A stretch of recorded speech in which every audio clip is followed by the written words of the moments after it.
Ted and Bee share a doghouse in the little backyard of a little house in a little neighborhood. Bee lives in Ted's doghouse because she doesn't like the little boy that lives in the little house. It's not that she didn't try to like the little boy, he just did little things that Bee didn't like. Some people thought it was weird that Ted and Bee got along so well.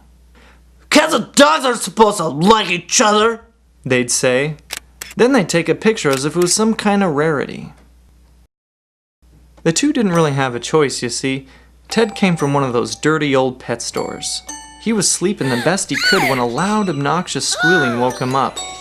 The squealing bent down and scooped him up and smushed her face into his. Ted peed. On the car ride home, Ted listened to an argument he couldn't understand.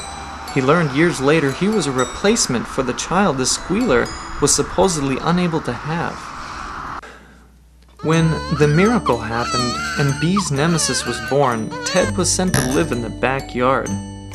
He was relieved. Usually the little backyard was a much quieter and sane existence than the little house. That is, except when the dad would come out and do his obsessive lawn mowing. Dad, or Ben as the squealer sometimes called him, mowed that little lawn in the little backyard at least 3 times a week. Even Ted knew that grass wasn't given a chance to grow, but Ben kept on cutting it and raking it and looking at it fondly. When winter would come and blanket the little backyard with snow, Ben would look out the window and sigh, and then walk over to his calendar and cross off another day. Bee said Ben was probably going mad from all the squealers.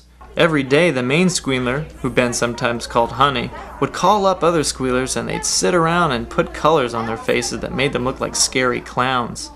This made the squealers especially happy and would get them squealing even more.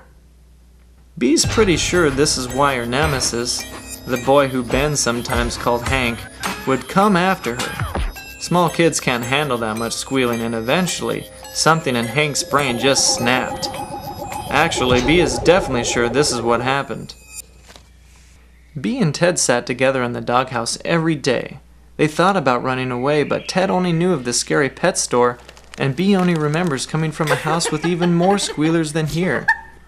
They decided they would stay, and would be fine as long as they had each other.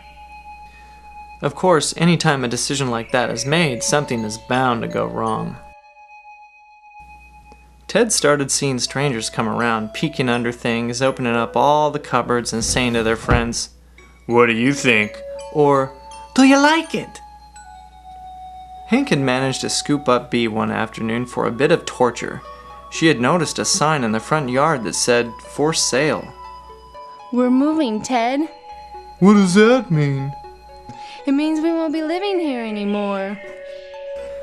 Bee didn't tell Ted the things she overheard Honey and Ben talking about. She was scared and knew Ted would go crazy and make things worse. "All they do is sit in the backyard and make a mess." "But Hank loves them, honey." "He doesn't even go outside." "What are you asking me to do?" "I'm telling you we're giving them away. Put an ad in the paper." Hank heard all of this too and didn't say anything. He just kept driving toys over Bee as if nothing was wrong. A few days later, some strangers left looking very happy. Ben was talking on his phone that afternoon while mowing the lawn when Ted and Bee heard him say, "We've sold the house!" Bee's heart sank and knew she had to tell Ted. "They're gonna give us up, Ted." "What do you mean, give us up?" "They're getting rid of us, sending us away, separating us." Ted was sad for a minute and then got really mad. He was tired of being treated the way they were. "Come on, Bee, we're leaving." They walked through the open gate and down the road towards the park. They sat near the swings, hoping someone would take them home. They sat there for hours while kids grabbed at them with sticky fingers, but no one would take them. When it started to get dark, Ted got nervous. Bee told him a story to help him fall asleep. The next morning, Bee woke up in a panic. She heard a familiar sound. Danger!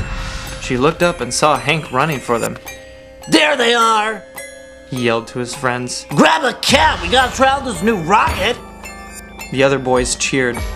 Yeah! Bee and Ted looked at each other. Run! They whispered and took off down the street. They made it a few blocks when they saw a delivery truck. Are you thinking what I'm thinking, Bee?